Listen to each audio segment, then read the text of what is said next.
학계 2장 3절에서 9절의 말씀 공독해 드리겠습니다. 너희 가운데 남아있는 자 중에서 이 성전의 이전 영광을 본 자가 누구냐? 이제 이것이 너희에게 어떻게 보이느냐?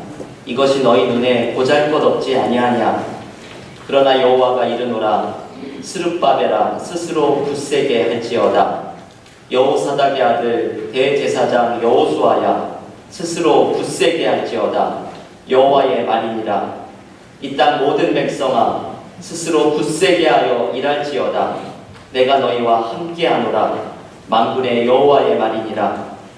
너희가 애굽에서 나올 때에 내가 너희와 언약한 말과 나의 영이 계속하여 너희 가운데 머물러 있나니 너희는 두려워하지 말지어다. 만군의 여호와가 이같이 말하노라. 조금 있으면 내가 하늘과 땅과 바다와 육지를 진동시킬 것이요 또한 모든 나라를 진동시킬 것이며 모든 나라의 보배가 이르리니 내가 이 성전에 영광이 충만하게 하리라. 만군의 여호와의 말이니라. 은도 내 것이요 금도 내 것이니라. 만군의 여호와의 말이니라. 이 성전의 나중 영광이 이전 영광보다 크리라. 만군의 여호와의 말이니라. 내가 이곳에 평강을 주리라. 만군의 여호와의 말이니라. 네. 요즘 구약 성경의 12예언서를 함께 묵상하는 시간을 갖고 있습니다. 이제 오늘을 포함해서 3번의 시간만을 남겨두고 있습니다. 오늘은 학계의 말씀을 묵상하고 다음 시간들에는 스가랴와 말라기의 말씀을 함께 묵상합니다. 오늘 묵상하는 선지자 학계는 언제 사역을 했는지가 본문에 분명하게 소개가 됩니다. 학계서 1장 1절 말씀을 보면 다리오 왕 제2년에 학계 예언자가 사역을 시작하였다고 말을 합니다. 다리오 왕 제2년은 주전 520년경으로 이스라엘 백성들이 바벨론의 포로 생활을 마치고 돌아온 후입니다. 바벨론의 포로 생활을 마치고 돌아온 유다 사람들은 무너진 성전을 재건하는 공사를 곧바로 시작을 합니다. 하지만 유다 땅에 머물러 있었던 사람들과의 주도권 싸움 때문에 성전의 공사가 중단됩니다. 어디 가나 이런 일들이 일어나죠. 사람들 사이의 알력의 문제입니다. 성전을 짓다가 사람들 사이에 힘겨루기 때문에 주도권 싸움 때문에 성전의 공사가 중단이 된 것입니다. 그것도 무려 18년이라는 기나긴 세월 동안 성전의 공사가 멈춥니다. 학계 예언자는 바로 이 시기에 등장을 합니다. 중단된 성전 공사를 다시 시작하고 완성을 해왔던 예언자입니다. 그래서 학계의 주제는 한마디로 무너진 성전을 재건하는 일입니다.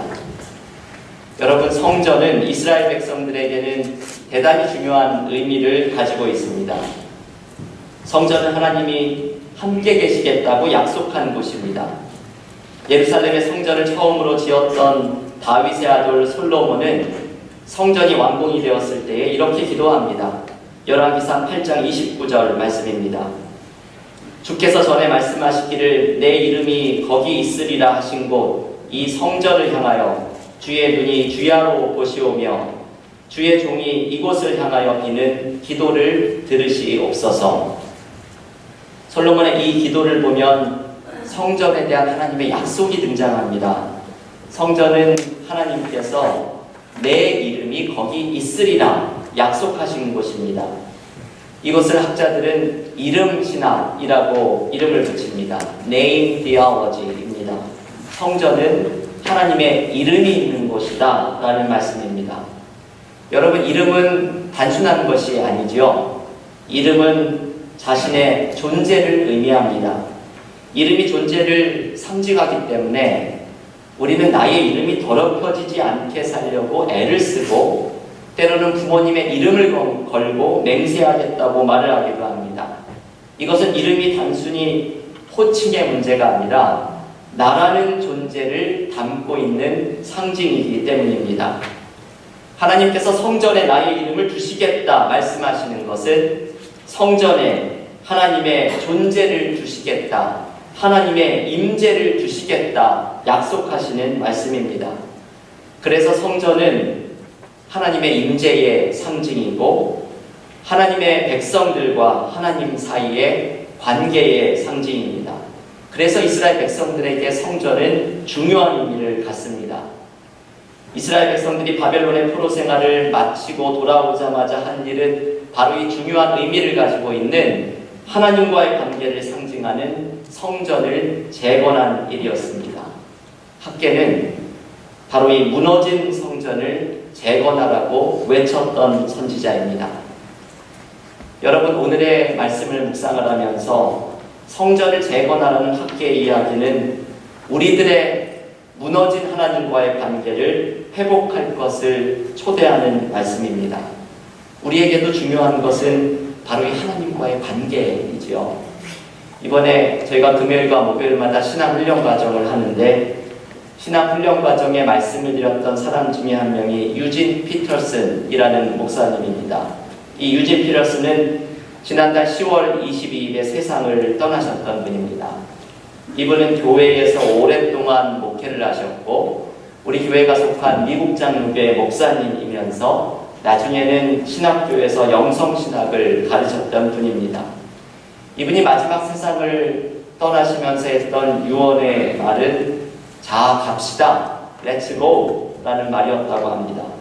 이 말이 어떤 의미일지 잘 모르겠지만 저는 자 갑시다 이 말에서 자 이제 천국에 갑시다 하는 말로 들렸습니다.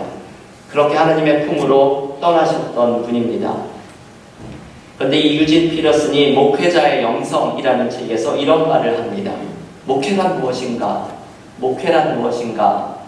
목회는 교인들 속에 이미 함께하고 있는 은혜를 볼 수 있도록 도와주는 것입니다. 이분이 말하는 목회는 목사나 장로나 사역자가 은혜를 주는 것이 아니라 은혜는 이미 성도들의 삶 속에 함께하고 있는데 목회란 이미 그들의 삶에 함께하고 있는 은혜를 볼 수 있도록 도와주는 것이라고 말을 합니다. 그래서 목회의 기본은 지식의 전달이 아니라 관계를 가르치는 것입니다. 바로 하나님과의 관계이죠. 이미 교우들의 삶에 함께 하시면서 은혜를 주시는 하나님과의 관계를 가르치고 그들의 옆에서 예수께서 함께하고 계시는데 이 예수님을 볼 수 있도록 도와드리고 성령께서 그들의 삶을 인도하고 계시는데 이 성령의 역사하심을 볼 수 있도록 도와주는 것입니다. 목회는 지식을 전달하는 것이 아니라 바로 이 삼위일체 하나님과의 관계를 가르치는 것입니다. 우리에게는 하나님과의 관계가 중요합니다. 그래서 오늘 학개의 말씀이 중요합니다. 학개는 무너진 성전을 재건하라고 외치면서 우리에게도 하나님과의 무너진 관계를 회복해야 할 것을 가르쳐줍니다. 그런데 여러분, 학개가 무너진 성전을 재건하고자 사역을 시작할 때 이스라엘 백성들에게는 이상한 일들이 벌어졌습니다. 이스라엘 백성들은 아직 예루살렘 성전을 건축할 때가 이르지 않았다고 생각을 합니다. 18년 동안 중단되었던 성전 중단의 이 공사가 아직도 때가 이르지 않았다고 생각을 합니다. 학개서 1장 2절에서 하나님께서 이렇게 말씀하십니다. 만군의 여호와가 이같이 말하여 이르노라. 이 백성이 말하기를 여호와의 전을 건축할 시기가 이르지 아니하였다 하니라. 여러분, 사람들은 왜 성전을 건축할 시기가 아직 이르지 않았다고 생각을 했을까요? 그것은 자신들의 삶의 형편이 어려웠기 때문일 것입니다. 바벨론의 포로 생활에서 돌아와 보니 삶의 자리가 엉망이 되어버렸습니다. 집 안 꼴은 말이 아니고 일터는 엉망이고 예루살렘 성벽은 다 무너져 내려서 안전의 위협까지도 느낍니다. 이스라엘 백성들은 자신들이 먼저 회복되는 것이 필요하다고 생각을 한 것입니다. 나도 어려운데 성전이 지금 무슨 소용이냐 생각한 것이지요. 내가 먼저 회복되고 내가 먼저 준비가 되면 그때 하나님과의 관계도 주의 일도 다시 생각해 보자는 것입니다. 여러분, 우리들의 모습이 꼭 이와 같습니다. 우리도 먼저 내가 회복이 되고 내가 먼저 삶의 문제들을 해결하고 경제적으로나 마음으로나 준비가 될 때까지 하나님의 일은 기다려야 한다고 생각합니다. 그러나 여러분, 하나님의 생각은 다릅니다. 하나님은 성전의 재건이 먼저라고 말씀합니다. 이것이 학개라는 책의 아주 독특한 메시지입니다. 성전을 재건하면서 하나님과의 관계를 바로 세우지 않기 때문에 삶의 문제가 해결이 되지 않는다는 말씀입니다. 학개서 1장 6절에서 하나님은 이렇게 말씀하십니다. 너희가 많이 뿌릴지라도 수확이 적으며 먹을지라도 배부르지 못하며 마실지라도 흡족하지 못하며 입어도 따뜻하지 못하며 일꾼이 삭슬 받아도 그것을 구멍 떨어진 전대에 넣음이 되느니라. 여러분, 이 말씀에는 삶의 고단함과 어려움이 가득합니다. 많이 뿌렸는데 수확이 없고 먹어도 배부르지 않고 마셔도 흡족하지 못한 삶의 문제가 있습니다. 그런데 이러한 삶의 문제는 하나님과의 관계가 올바로 세워져 있지 않기 때문이라고 말씀합니다. 학개는 사람들의 생각을 거꾸로 뒤집어서 이야기합니다. 사람들의 삶의 문제 때문에 성전을 건축하기가 어렵다고 말하지만 학개는 오히려 성전을 건축하지 않기 때문에 삶의 어려움이 찾아왔다고 우선순위를 교정합니다. 여러분, 학개의 메시지는 우리에게 너무나 큰 도전이 되는 말씀입니다. 예배가 회복되어야 삶이 회복되고 예배가 무너지면 삶도 무너집니다. 하나님과의 관계가 회복되어야 삶이 회복되고 하나님과의 관계가 무너지면 삶도 무너집니다. 얼마 전에 소개해드렸던 고성준 목사님이라는 분이 나의 데스티니 찾기라는 새로운 책을 내셨습니다. 이분은 지난번에 소개해드린 것처럼 캘리포니아의 버클리 대학에서 수학으로 박사학위를 하고 그런데 이 PhD를 마치고 한국으로 돌아가서는 목사가 되신 특별한 삶의 이야기를 가지고 있는 분입니다. 이분에게는 어릴 때에 샬롬이 참 중요한 주제였다고 말을 합니다. 샬롬은 평안, 평화라는 히브리 단어이죠. 이분의 학창시절의 삶은 샬롬이 없는 불안함의 연속이었다고 말을 합니다. 실패에 대한 두려움 때문에 힘들었고 다른 사람에게 무시당하지 않으려는 초조함 때문에 힘들었다고 말을 합니다. 그래서 이분이 마음의 평안을 얻기 위해서 선택을 한 방법은 공부였습니다. 말도 더듬고 운동도 못하는 자신이 살아남고 남에게 인정받을 수 있는 길은 공부밖에는 없다고 생각을 했습니다. 그래서 죽기 살기로 공부를 하면서 공부를 잘해서 최고의 대학에 들어가고 공부를 통해서 자신을 증명하는 삶을 살아야겠다는 이 안쓰러운 삶이 이어지게 됩니다. 그리고 마침내 그렇게 자신이 원하던 최고의 명문대에 진학을 하면서 잠시 행복을 했지만 이것도 아주 잠시였고 이 행복은 6개월 만에 무너져 버렸습니다. 문제는 최고의 대학에 들어가 보니 전국에서 1등하는 애들이 다 모였습니다. 그곳에서 자신의 뛰어남을 증명하기에는 경쟁자들이 너무나 강했습니다. 그래서 이분은 자신이 원했던 샬롬을 얻은 것이 아니라 생각하지도 못했던, 한 번도 경험해보지 못했던 열등감에 사로잡히면서 자신이 완전히 무너지는 것을 경험하였습니다. 바로 그때 하나님을 만나게 됩니다. 하나님을 만나면서 나를 지으시고 나만을 위한 계획을 가지고 계신 창조주가 계심을 발견하고 세상이 줄 수 없는 샬롬을 주시는 예수님을 만나게 됩니다. 이분이 그때 경험했던 샬롬을 이렇게 고백합니다. 더 이상 경쟁하지 않아도 된다는 샬롬. 나는 이미 고귀한 존재라는 샬롬. 나를 증명할 필요가 없다는 샬롬. 수고하고 무거운 짐진 자들을 오라 하시는 분, 내가 너희를 쉬게 하리라 말씀하시는 분 앞에서 모든 짐을 내려놓는 샬롬. 이 고성준 목사님은 세상이 줄 수 없는 이 샬롬을 발견하고 밤이 새도록 눈물을 흘렸다고 말을 합니다. 여러분, 이것이 우리가 경험하는 회복입니다. 하나님과의 관계가 회복되면 우리의 삶의 문제도, 삶의 모든 고단함도, 삶의 모든 짐도 하나님 앞에 내려놓을 수 있습니다. 우리는 우선순위를 잘 모를 때가 있습니다. 우리는 삶이 안정이 되면 하나님과의 관계를 회복하겠다고 말을 합니다. 삶에서 지금 경험하는 복잡한 일들이 좀 정리되면 그때 교회에 나오겠다고 말씀을 합니다. 자녀들도 12학년의 바쁜 생활이 끝나면 그때 애들을 교회로 보내겠다고 말을 합니다. 그런데 여러분, 삶이 가장 어려울 때 그때 주님을 더욱 찾아야 합니다. 학계가 오늘 우리에게 안타깝게 외치는 소리를 들으십시오. 하나님과의 관계가 회복되지 않으니 삶의 문제가 회복되지 않는 것입니다. 예수께서는 마태복음 6장 33절에서 학계와 똑같은 말씀을 주십니다.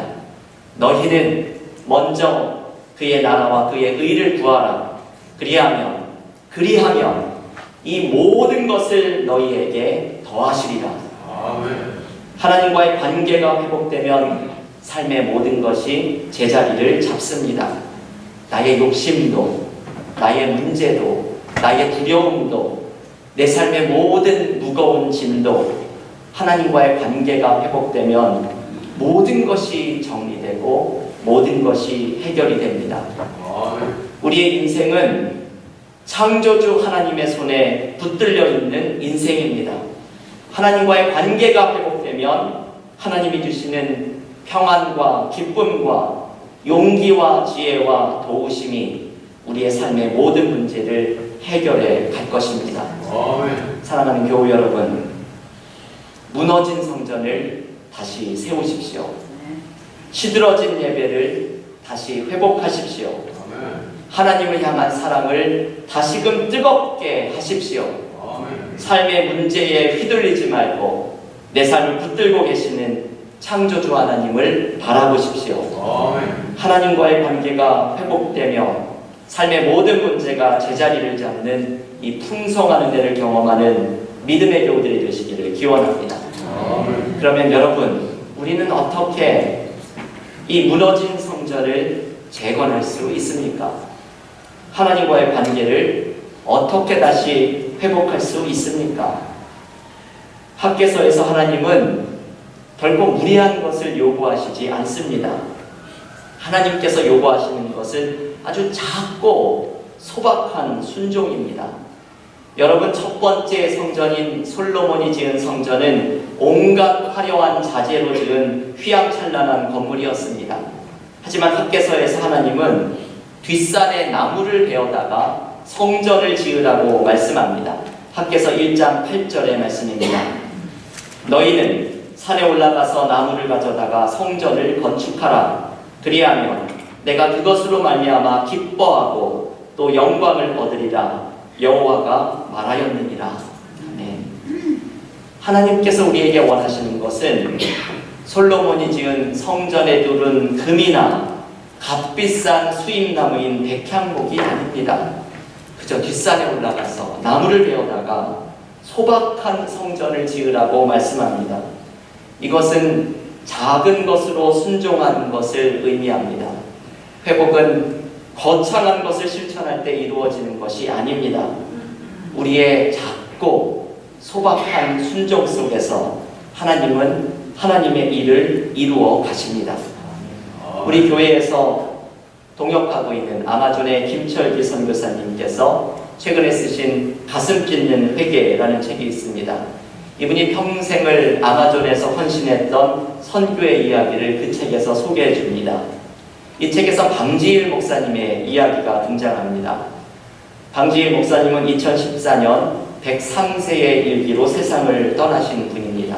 이 103세의 나이로 소천을 받으셨으니 이분은 한국 기독교의 산 증인이었고 마지막 순간까지 많은 분들에게 존경을 받았던 교계의 큰 어른이었습니다.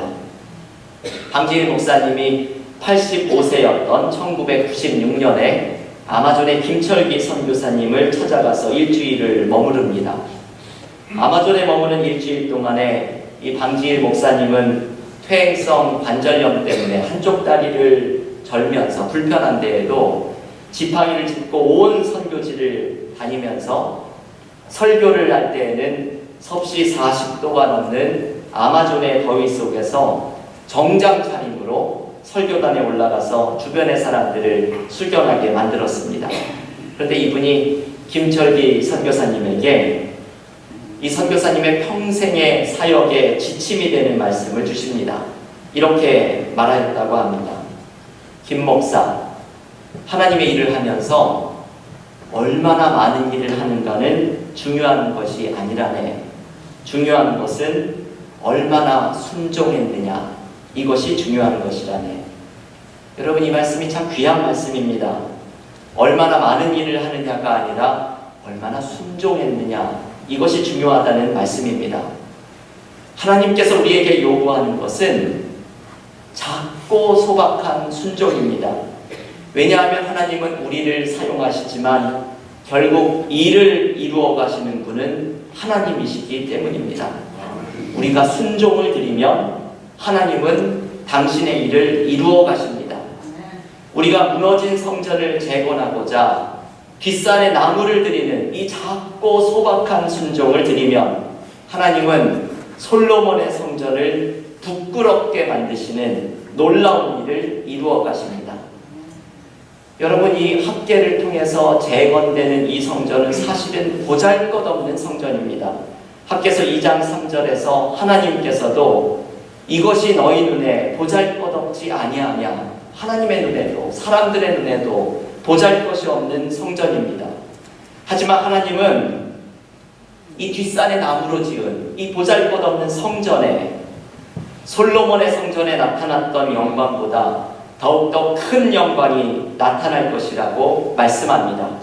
오늘의 본문 합계서 2장 9절의 말씀을 함께 읽어볼 텐데요. 주보 앞에도 있는 요절의 말씀, 합계 2장 9절 한 목소리로 읽겠습니다. 이 성전의 나중 영광이 이전 영광보다 크리라. 만군의 여호와의 말이니라. 내가 이곳에 평강을 주리라. 만군의 여호와의 말이니라. 아멘. 여기에서 이전 영광은 첫 번째 성전, 솔로몬의 성전에 나타난 영광입니다. 하지만 솔로몬의 그 화려한 성전보다도 뒷산에 나무로 지은 소박한 성전에 하나님의 영광이 더욱 크게 나타날 것이라고 말씀합니다. 여러분, 이것은 순종하는 자에게 주시는 하나님의 약속의 말씀입니다. 순종하는 자에게 주시는 하나님의 은혜의 약속입니다. 예배를 회복하고 하나님과의 관계를 회복하고자 소박한 순종을 하는 사람에게 하나님은 당신의 영광이 충만하게 임하리라는 약속의 말씀을 주십니다. 요즘 우리 교회는 하나님께 순종을 드리고 있습니다. IT의 재배마을에 초등학교를 세우는 일입니다. 지난 2월달에 단기 선교를 다녀온 교우들이 그곳에 무너진 학교를 보고 눈물을 흘리고 돌아온 후에 그 눈물이 씨앗이 되어서 하나님께서 무너진 학교를 다시 세우라는 마음을 우리에게 부어주셨습니다. 그 마음을 붙들고 우리도 하나님께 작은 순종을 드렸습니다. 마치 뒷산에 나무를 베어다가 드리듯이 청장년에는 커피를 팔고 꽃을 후원하고 발레 티켓을 도네이션하고 고추장을 만들어서 팔고 그리고 귀중한 헌금을 막달라 마리아가 마치 주님께 옥합을 깨뜨리듯이 우리의 것을 드리면서 우리의 순종을 하나님께 드렸습니다. 이 순종 속에서 마침내 지난주에 IT 재배마을에서 기공예배를 드리고 공사가 시작되었습니다. 선교사님들이 마을 주민들과 함께 감격적인 기공예배를 드린 후에 선교사님이 보내주신 사진을 보면 이제 건물이라고도 할 수 없는 그 학교 건물을 무너뜨리고 기초공사가 시작이 되었습니다. 이제 광고 시간에도 이 사진을 보여드리겠지만 저는 이 사진을 보면서 저의 마음이 너무나 뜨거워졌습니다.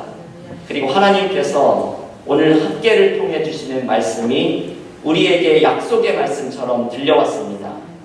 이 성전에 나중 영광이 이전 영광보다 크리라. 우리의 작은 순종을 받아주신 하나님께서 우리가 상상하지도 못한 하나님의 영광을 IT 재배마을의 학교 가운데 부어주실 것을 믿습니다. 그 학교를 통해서 그 가난한 인근 54개의 마을에 아직도 부두라는 미신에 사로잡혀서 현지의 사역자를 떠나라고 총으로 위협하는 그 땅 가운데 복음의 능력이 나타나는 하나님의 영광이 임하게 될 줄을 믿습니다. 그리고 작고 소박한 순종을 드리는 우리의 삶 속에 하나님이 주시는 회복의 역사가 일어날 것을 믿습니다. 순종하는 우리 은혜와 사랑 교회 위에 하나님의 영광이 임하는 은혜를 경험하게 될 줄을 믿습니다. 사랑하는 교우 여러분, 오늘 학계를 통해서 우리에게 주시는 하나님의 말씀을 마음으로 받으십시오. 우리의 회복은 하나님과의 관계가 회복될 때 이루어집니다. 우리의 회복은 작고 소박한 순종을 드릴 때에 이루어집니다. 우리의 물질을 드리고 시간을 드리고 마음을 드리고 기도를 드리는 작은 순종 속에 우리는 하나님의 영광이 임하는 회복의 은혜를 경험하게 될 것입니다. 순종으로 무너진 하나님과의 관계를 바로 세우고 그곳에 임하는 하나님의 영광을 경험하는 믿음의 교우들, 우리 은혜와 사랑 교회가 되기를 간절히 기원합니다.